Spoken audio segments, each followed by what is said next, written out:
favorite drink is sparkling water. So in a genius move for my water bottle today, I brought sparkling water. Ah! Oh yeah. So here we are. Welcome to the Crooked River.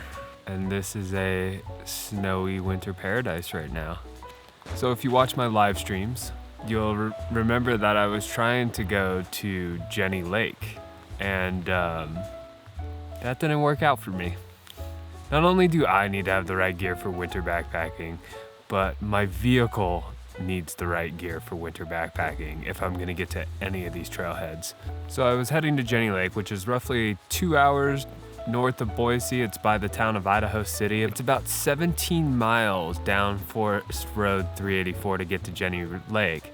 But luckily, the Crooked River Trailhead is only a mile down that road. So I just adapted real quick, changed my plan, and hiked down the Crooked River. And I'm glad I did, because this is an awesome hike, and a really awesome hike in the wintertime, especially if you're from Boise. It's only 2 hours to get here, and then the hike is really easy, and it's really adaptable. It's really beautiful, and it just makes for a great winter trip. You don't need snowshoes. You can go a mile, you can go 5. There's really a lot of options to this trip. And you're along this river the whole time. And if you actually want to try winter backpacking, there's a couple of spots along here that you can get to really easily. So the first spot I found was 1.1 miles in. It's right after the bridge. That's the other thing about this trail. There's been a bunch of bridges built, so you don't have to make any real serious stream crossings. So about a mile in, I found that first campsite, and I debated staying there, but really, I wanted to do some more hiking.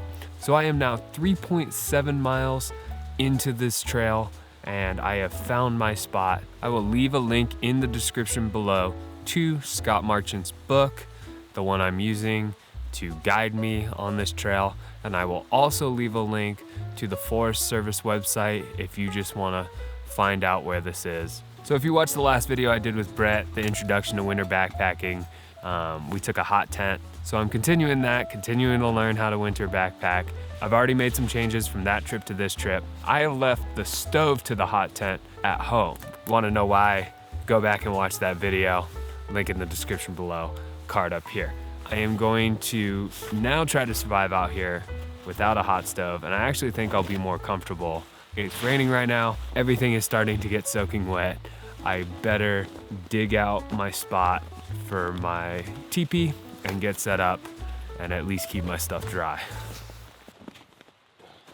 So at this point, I am a little lost, a little confused on this bathtub tent.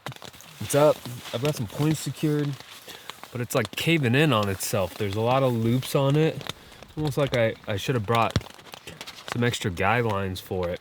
If I can't fix it, it's not the end of the world. I mean, I still got everything I need, but kind of annoying.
Well, good morning. I have survived the night. I found out last night what's so special about going out in the wintertime. It's because of the quiet. You have not experienced the quiet until you've done this. You're like, no, John, it's always quiet when you go backpacking. It's not the same. If you go backpacking in the spring, the summer, nature is alive. You can hear birds chirping, you hear bees buzzing. There's all those little extra sounds of things that are awake and rustling. The winter brings a quiet that is just deafening. The drips of the snow, the sound of the river, everything is just so quiet. It's so peaceful. It's just like, whoa. And I got just one of the best nights of sleep in my life. I probably slept 12 hours, super warm, super comfy. I did not need the stove. My sleep system is dialed in. If you want to see how I set up my sleep system, I did a video on it last week. Link in the description below, card up top. Honestly, this teepee is kind of a pain in the ass. I would probably, if I did it over again, recommend getting, just the MSR Access 2 or a simple mountaineering tent like that. On this trip, I did bring gaiters and it did help. My feet are drier, but they're not totally dry. So I think that I still need to improve on that. And I think the next step is just looking at better boots. But hey, I'm not deterred. More lessons learned, more opportunities to grow as a winter backpacker. And I'll definitely be making some changes and heading right back out.